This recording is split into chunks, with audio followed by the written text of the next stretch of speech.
ఈ నెల 23వ తేదీన కళ్యాణ లక్ష్మి పథకాన్ని ఏపీ రాష్ట్ర ప్రభుత్వం అమల్లోకి తీసుకురానుందండి. ఈ పథకానికి సంబంధించిన వివరాలు చూసుకున్నట్లయితే గనక డ్వాక్రా సంఘాల్లో ఉన్నటువంటి మహిళలకు అండగా నిలుస్తూ వారి కుమార్తెల వివాహానికి చేయూత ఇచ్చేలా కళ్యాణ లక్ష్మి పథకాన్ని అయితే అమల్లోకి తీసుకురాబోతున్నారండి. అంటే డ్వాక్రా సంఘాల్లో ఉన్నటువంటి మహిళలు ఎవరైతే ఉన్నారో వారి కుమార్తెలకు వివాహానికి సంబంధించి వారి ఆడబిడ్డల పెళ్లికి ఈ పథకం కింద 10,000 రూపాయల నుంచి ₹1,00,000 వరకు పావలా వడ్డీకే రుణంగా ఇవ్వడం అయితే జరుగుతుందండి.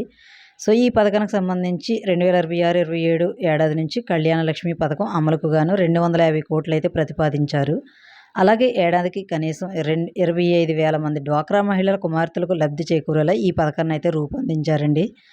అలాగే అమ్మాయి పెళ్లి ఆర్థిక భారం కాదు, ఆమె గౌరవం అనే నినాదంతో ఈ పథకాన్ని ప్రభుత్వం అమలు చేయనుందండి.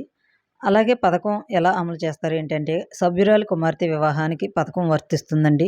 అలాగే అవసరానికి అనుగుణంగా 10,000 రూపాయల నుంచి గరిష్టంగా ₹1,00,000 వరకు అడిగితే రుణం తీసుకునే వీలైతే ఉంటుందని చెప్తున్నారు. ఈ రుణానికి వచ్చేసి పావలా వడ్డీకే పావలా వడ్డీయే వర్తిస్తుంది.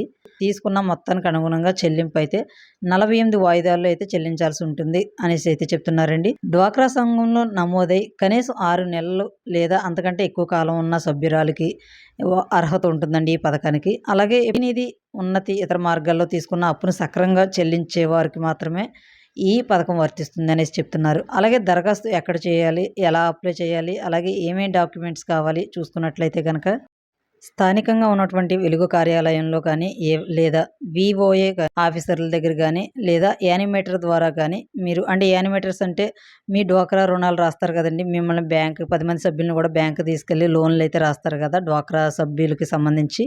ఆ యానిమేటర్ ద్వారా కానీ మీరు ఈ లబ్ధిదారుని యొక్క బయోమెట్రిక్ అయితే తీసుకుంటారు. అంటే మీ ఫింగర్ ప్రింట్ తీసుకుని దాని ద్వారా పథకానికి సంబంధించి అప్లై చేస్తారండి. సో, వారి ద్వారానే మీరు ఈ పథకాన్ని అయితే అప్లై చేసుకోవాల్సి ఉంటుంది.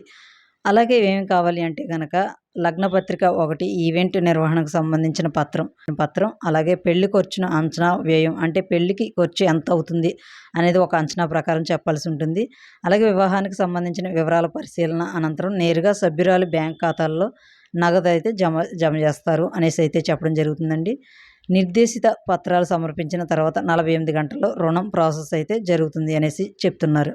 ఈ పథకానికి సంబంధించి ఇంకా మీకు వివరాలు తెలుసుకోవాలి అనుకుంటే కనుక మీ యానిమేటర్స్ దగ్గరికి వెళ్ళి మీరు ఇంకా క్లియర్గా తెలుసుకోవచ్చు. వారైతే ఇంకా ఏమేమి డాక్యుమెంట్స్ పడతాయి ఏంటనేది క్లియర్గా చెప్తారు. అలాగే ఈ నెల 23వ తేదీన ఈ పథకాన్ని ప్రారంభించబోతున్నారు కాబట్టి సో, నేను ఆ రోజు కూడా మీకు ఇంకా మళ్ళీ అప్డేట్ అయితే ఇస్తానండి. ఈ పథకానికి సంబంధించి ఎలాంటి అప్డేట్ ఉన్నా మీకు వెంటనే వీడియో చేస్తాను.